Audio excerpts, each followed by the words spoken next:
Welcome बच्चों। आज मैं सूरदास के पद में से आपको एमसीक्यू क्वेश्चन बताने जा रही हूँ और मैंने लेसन के इंट्रोडक्शन में से और लेसन से रिलेटेड कुछ शॉर्ट नोट्स भी बनाए, वो भी मैं इस वीडियो में डालूंगी। आप उन्हें भी कृपया देख लिए, वो भी आपके लिए काफ़ी इंपॉर्टेंट है। और ये जो एमसीक्यू क्वेश्चन मैं डाल रही हूँ उन्हें आप ज़रूर एक बार रिवाइज करिए, वाकई में बहुत अच्छे नंबर आपको प्राप्त होंगे। चलिए हम पढ़ते हैं सूरदास के पद के एमसीक्यू क्वेश्चन। पहला क्वेश्चन है, उद्धव कृष्ण का कौन सा संदेश लेकर आए थे? ए है प्रेम संदेश, बी है अनुराग संदेश, सी है योग संदेश और डी इनमें से कोई नहीं। तो पूरे लेसन में हमने पढ़ा है कि उद्धव गोपियों को योग का ही संदेश देते हैं और गोपियां थी जो वो कृष्ण के प्रेम में अनुरक्त थी, लेकिन उद्धव तो बार बार उन्हें योग का संदेश देते हैं। तो इसका आंसर होगा बच्चों सी, योग संदेश। दूसरा क्वेश्चन है, कृष्ण की संगति में रहकर भी कौन उनके प्रेम से अछूते रहे हैं? ये भी हमने लेसन में पढ़ा है कि कृष्ण जो उद्धव थे वो कृष्ण के साथ में रहकर भी गोपियों की तरह वो प्रेम से दूर रहे। जो गोपियां थी वो कृष्ण से बहुत प्रेम करती थी, लेकिन उद्धव कृष्ण के पास रहकर भी कृष्ण से प्रेम के बजाय उन्होंने योग का ही संदेश सीखा और वही वो योग का संदेश गोपियों के पास लेके आए। तो कृष्ण की संगति में रहकर भी कौन उनके प्रेम से अछूते रहे? तो इसका आंसर है ए, उद्धव। क्वेश्चन तीसरा है बच्चों, उद्धव के व्यवहार की तुलना किसके पत्ते से की गई है? तो लेसन में गोपियों ने उद्धव के व्यवहार की तुलना किसके पत्ते से की थी? कमल के पत्ते से। जैसे कमल का पत्ता पानी में रहता है लेकिन पानी में नहीं डूबता है, उसी प्रकार उद्धव जो है कृष्ण के पास में रहकर भी कृष्ण के प्रेम को नहीं समझ पाए। तो यहाँ उद्धव के व्यवहार की तुलना हमने गोपियों ने कमल के पत्ते से दिए, तो इसका आंसर होगा बी, कमल के पत्ते। क्वेश्चन फोर्थ, गोपियों को अकेला छोड़कर कृष्ण कहाँ चले गए थे? ब्रज चले गए थे, द्वारका चले गए थे, मथुरा चले गए थे या डी वृंदावन? कहाँ चले गए थे? लेसन में हमने पढ़ा कि गोपियों को अकेला छोड़कर कृष्ण मथुरा चले गए थे। इसका सही आंसर होगा सी, मथुरा। क्वेश्चन फिफ्थ, गोपियों को कृष्ण का व्यवहार कैसा प्रतीत होता है? ए उदार, बी छलपूर्ण, सी निष्ठुर या डी इनमें से कोई नहीं। इसका राइट आंसर होगा बी, छलपूर्ण। गोपियों को कृष्ण का व्यवहार छलपूर्ण लगता है। क्यों छलपूर्ण लगता है? क्योंकि कृष्ण गोपियों से बोलकर गए थे कि मैं मथुरा से वापस आऊंगा और उन्होंने अपना वादा नहीं निभाया और गोपियों को उन्होंने वह प्रेम नहीं दिया जो गोपियों ने उनसे प्रेम किया। प्रेम के बदले में कृष्ण ने उनके साथ छल किया और उनको उद्धव के द्वारा उनके पास योग संदेश भेजा, इसलिए उन्होंने उनके साथ कैसा व्यवहार किया? छलपूर्ण। नेक्स्ट क्वेश्चन है, गोपियों स्वयं को क्या समझती है? ए डरपोक, बी निर्बल, सी अबला, डी साहसी। गोपियों ने लेसन में अपने को बताया है कि हम तो अबला हैं, भोली भाली गोपियां हैं, हम अबला स्त्री हैं, तो हम तुम्हारे योग संदेश को हे उद्धव नहीं समझती, हमें तो सिर्फ कृष्ण का प्रेम ही समझ में आता है। तो गोपियों ने यहाँ अपने आप को अबला शब्द से संबोधित किया है, तो यहाँ आंसर होगा सी, अबला। सेवेंथ क्वेश्चन, गोपियां किसके प्रेम में आसक्त हो गई? ए उद्धव के प्रेम में, बी कृष्ण के प्रेम में, सी संगीत प्रेम में, डी इनमें से कोई नहीं। तो इसका आंसर क्या होगा बच्चों? क्या उद्धव के प्रेम में आसक्त थी वो, संगीत प्रेम में थी, कृष्ण के प्रेम में थी या इनमें से कोई नहीं? हमने पूरे लेसन में क्या पढ़ा? गोपियां कृष्ण से प्रेम करती थी, तो इसका आंसर होगा बी, कृष्ण प्रेम। क्वेश्चन एट्थ, इनमें से किस पक्षी की तुलना गोपियों से की गई है? ए कोयल, बी मोर, सी हारिल, डी चकोर। गोपियों ने अपनी तुलना किससे की है? हारिल पक्षी से। जैसे हारिल पक्षी एक लकड़ी को आधार बनाकर उसको पकड़ के रखता है, उसको अपने जीवन का आधार मानता है, उसी प्रकार जो गोपियां हैं उन्होंने कृष्ण को अपने जीने का आधार मानकर कृष्ण के प्रेम को पकड़ रखा है। तो यहाँ गोपियों ने हारिल पक्षी से अपनी तुलना की है। क्वेश्चन है नाइन्थ बच्चों, किसने प्रेम की मर्यादा का उल्लंघन किया है? ए गोपियों ने, बी उद्धव ने, सी राजा ने या डी कृष्ण ने? कृष्ण ने। कैसे किया प्रेम की मर्यादा का उल्लंघन? क्योंकि जब गोपियों ने कृष्ण से प्रेम किया तो बदले में कृष्ण ने प्रेम का उत्तर प्रेम से ना देकर किससे दिया? उद्धव के योग संदेश से। तो इस प्रकार कृष्ण ने प्रेम की मर्यादा का उल्लंघन किया है, उन्होंने प्रेम का उत्तर प्रेम से ना देकर योग संदेश से उत्तर दिया है, तो उन्होंने प्रेम की मर्यादा का उल्लंघन किया है। इसका आंसर होगा डी, कृष्ण ने। क्वेश्चन है टेंथ, कृष्ण का योग संदेश लेकर कौन आए थे? ए उद्धव, बी बलराम, सी सेवक, डी इनमें से कोई नहीं। कृष्ण का योग संदेश लेकर कौन आए थे? उद्धव। और भी कुछ क्वेश्चंस है बच्चों, आप इन्हें भी नोट करिए। सूरदास अबला हम बोरी, गुर चाटी ज्यों पागी, इस पंक्ति में निहित अलंकार बताइए। ए दृष्टांत, बी रूपक, सी उपमा, डी श्लेष। इसमें से कौन सा अलंकार होगा इसमें? इसका राइट आंसर है दृष्टांत।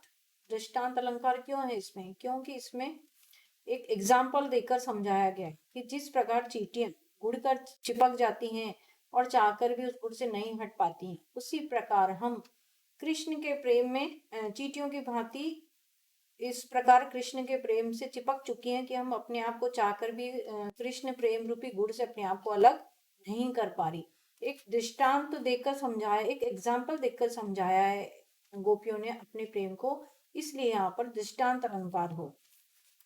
दूसरा है विदा शब्द का तत्सम रूप लिखिए। ए है व्यर्थ, बी व्यथा, सी बिना और डी मंथन। विदा शब्द का तत्सम होगा बी व्यथा। विदा का अर्थ है व्यथा। गोपियां अपनी व्यथा उद्धव से बता रही हैं, तो यहाँ इसका आंसर होगा व्यथा। क्वेश्चन तीसरा है गोपियां किससे गुहार लगाना चाहती थी? ए राम से, बी प्रभु से, सी उद्धव से, डी कृष्ण से। गोपियां अपनी बात किससे कहना चाहती थी? कृष्ण से। वे कहती हैं कि हम अपने मन की बात सिर्फ कृष्ण से ही कहना चाहती हैं और किसी को हम अपने प्रेम का संदेश नहीं देना चाहती। तो इस प्रकार गोपियां अपने मन की बात कृष्ण से ही शेयर करना चाहती थी, तो इसका सही आंसर होगा डी कृष्ण से। आगे नेक्स्ट क्वेश्चन है फोर्थ, हारिल पक्षी से किसकी तुलना की गई है? ए गोपियों की, बी उद्धव की, सी कृष्ण की या डी ब्रजवासियों की।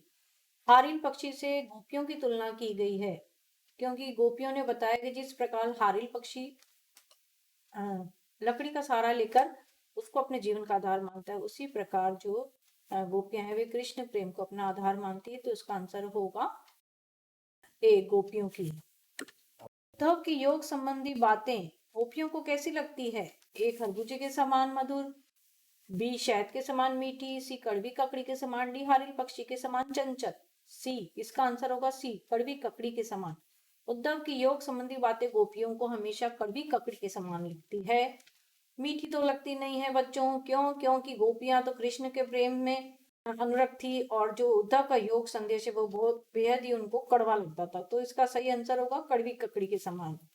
क्वेश्चन 6 है गोपियों ने कृष्ण को किस प्रकार धारण किया था?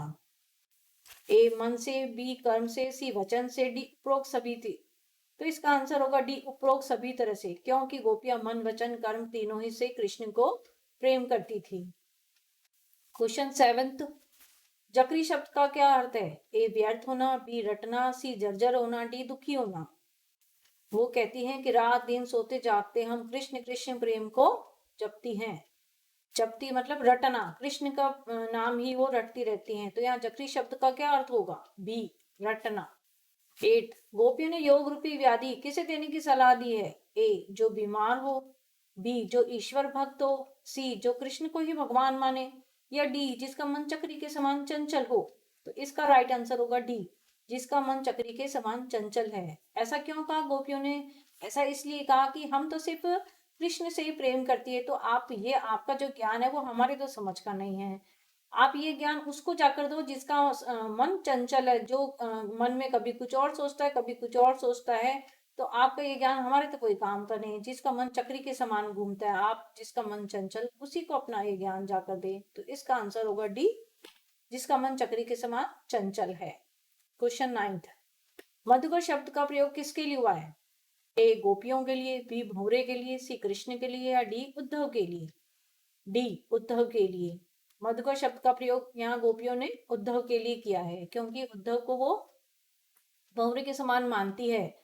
जो गोपियां अपना संदेश उद्धव को देती हैं और उद्धव अपना गोपियों की जो व्यथा है वो कृष्ण से जाकर कहे, इसलिए उन्होंने उद्धव के लिए मधुकर शब्द का प्रयोग यहाँ किया है। डी आंसर होगा इसका, उद्धव के लिए। क्वेश्चन 10, कृष्ण ब्रज से जाते समय अपने साथ गोपियों का क्या चुरा ले गए थे? लेसन में हमने क्या पढ़ा था? कृष्ण गोपियों का मन चुरा के ले गए थे, तो इसका आंसर होगा ए गोपियों का मन।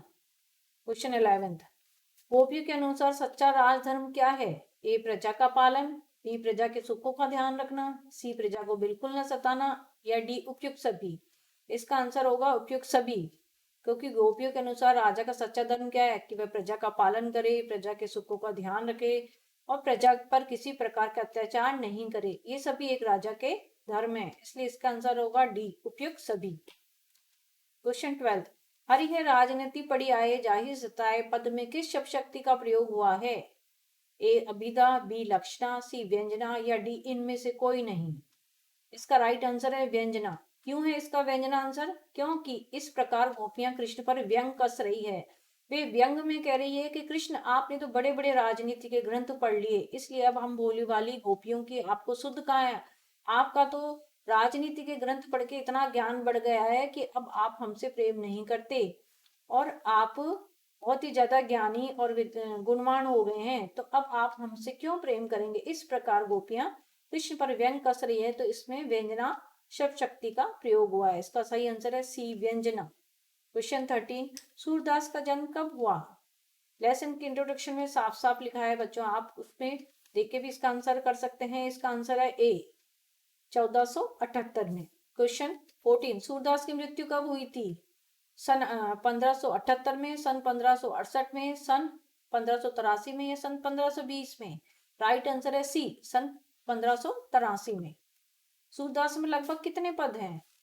ए लगभग 125, बी लगभग 500, सी लगभग 700, डी लगभग 1100।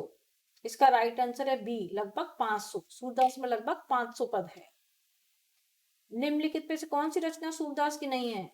ए सूरसागर, बी सूरसारावली, सी साहित्य लहरी या डी साहित्य अमृत।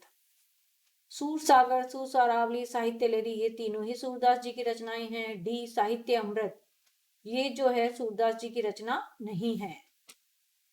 क्वेश्चन 17, सूरदास ने अपने साहित्य में किसको प्रमुखता दी है? ए राम को, बी कृष्ण को, सी निराकार ब्रह्म को, डी राजाओं की कथाओं को। इसका राइट आंसर होगा बी, कृष्ण को। सूरदास ने अपने साहित्य में कृष्ण को प्रमुखता दी है, क्योंकि सूरदास कृष्ण को बहुत प्रेम करते थे। क्वेश्चन 18 है, सूरदास के साहित्य में किस रस की प्रधानता है? ए वात्सल्य रस की, बी वीर रस की, सी भयानक रस की, डी हास्य रस की। सूरदास के साहित्य में हमेशा वात्सल्य रस की ही प्रधानता रही है, तो इसका आंसर है ए, वात्सल्य रस। क्वेश्चन 19, सूरदास के साहित्य में किस भाषा की प्रमुखता है? ये क्वेश्चन इंपॉर्टेंट है बच्चों, इसको आप जरूर याद करके जाइएगा। क्वेश्चन बी, ए है अवधी भाषा, बी है राजस्थानी, सी है ब्रज भाषा है और डी है बुंदेली। इसका राइट आंसर है सी, ब्रज भाषा। क्वेश्चन 20, सूरदास के साहित्य में किस गुण की प्रधानता है? ये क्वेश्चन भी अक्सर आता है बच्चों, आप इसे भी जरूर नोट करिएगा। ए ओज गुण, बी प्रसाद गुण, सी माधुर्य गुण, डी निर्गुण। तो इसका राइट आंसर है सी, माधुर्य गुण। सूरदास के साहित्य में माधुर्य गुण की प्रधानता रही है। गोपियों ने उद्धव को बड़भागी क्यों कहा है?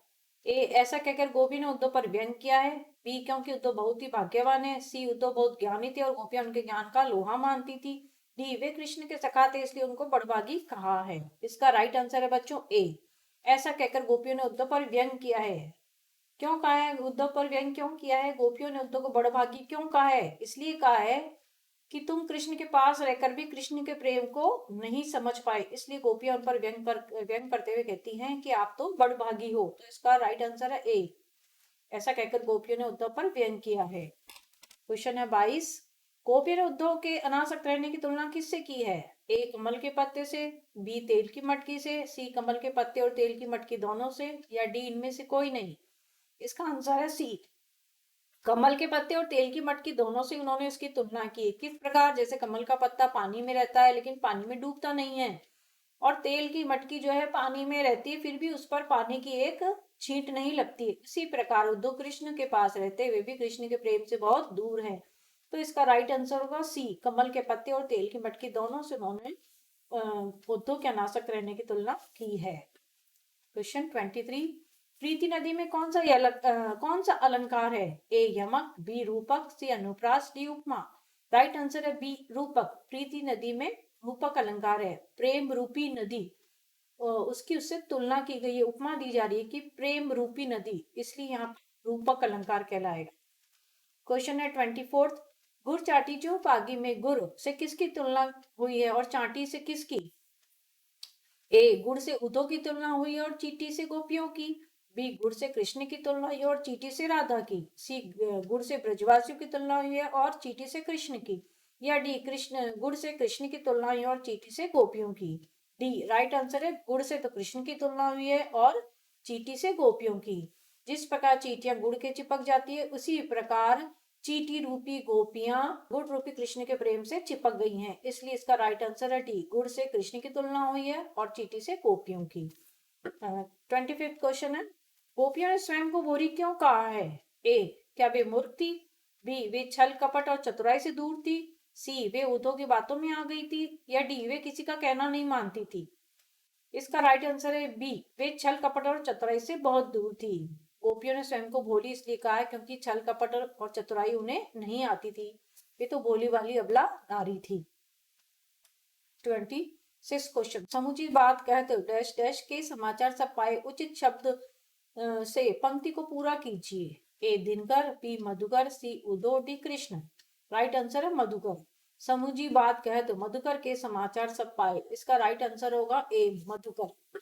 ये पद में से भी बच्चों हम कुछ इंपॉर्टेंट क्वेश्चन करेंगे तो आप इन्हें भी नोट करें, और आगे जो मैं आपको बताऊंगी कुछ शॉर्ट क्वेश्चंस वो भी आप नोट कर लीजिएगा। अपरस रहत सनाय तगाते नहीन मन अनुरागी, पुरिन पात रहत जल भीतर तारस देह न दागी, ज्यों जल महा तेल की गागरी बूंद न ताको लागी, प्रीति नदी में पाँव न बोरियो दृष्टि न रूप परागी, सूरदास अबला हम बोरी गए चाटी जो पागी। क्वेश्चन फर्स्ट है, उदो को बड़भागी किसके द्वारा कहा गया है? ए कृष्ण के द्वारा, बी मथुरा वासियों के द्वारा, सी गोपियों के द्वारा, या डी स्वयं उद्धव के द्वारा। इसका राइट आंसर है सी, गोपियों के द्वारा। उद्धव को बड़भागी गोपियों के द्वारा कहा गया है। क्वेश्चन 2, अपरस शब्द का क्या अर्थ है यहाँ? सूखा, ए बी अनासक्त, सी दुर्भाग्यशाली, या डी निर्विकार। अपरस शब्द का यहाँ अर्थ है बी अनासक्त, कि वे कृष्ण के पास रहकर भी कृष्ण के प्रेम से दूर है, उनसे अनासक्त है। तीसरा, गोपियों ने उद्धव की तुलना किससे की है? कमल के पत्ते से, तेल की गगरी से, कमल के पत्ते तेल के गगरी से, सूखी नदी से। ये हम पढ़ ही चुके हैं, फिर भी आप इसे दोबारा से एक बार देख लीजिए। इसका आंसर है कमल के पत्ते और तेल की गगरी दोनों से है। प्रीति नदी में पाव न बोलो, यहाँ कवि ने किस अलंकार का प्रयोग किया है? ए रूपक, बी उपमा, सी उत्प्रेक्षा, डी यमक। आंसर है इसका ए रूपक। रूपक अलंकार क्योंकि कृष्ण को प्रीति प्रेम रूपी नदी कहकर यहाँ संबोधित किया, तो यहाँ प्रीति तो उपमेय है और नदी उपमान में अभेद है, इसलिए यहाँ पर प्रेम रूपी नदी का उन्होंने तुलना करते हुए बताया, तो यहाँ पर रूपक अलंकार होगा। ये 2 क्वेश्चन इसमें रिपीट हुए हैं, लेकिन आप इन्हें दोबारा पढ़ लेंगे तो ये आपके लिए अच्छा होगा, क्योंकि इस पद में से अलग से दिया हुआ है। इसी प्रकार इस अलग अलग पद से अलग अलग रिलेटेड मैंने कुछ क्वेश्चन दोबारा आपको दिए, आप उन्हें भी एक बार नोट कर लें। जो मैंने कुछ शॉर्ट क्वेश्चंस इस लेसन से रिलेटेड इसमें डाले हैं वीडियो में, आप उन्हें जरूर नोट कर लें। और इसके अलावा और भी कुछ इम्पोर्टेंट क्वेश्चंस हैं इसी लेसन से रिलेटेड, वो भी आप मेरे इस वीडियो में देख लें, वह आपके लिए बहुत ही इम्पोर्टेंट है, उन्हें आप जरूर पढ़कर जाइए एग्जाम टाइम।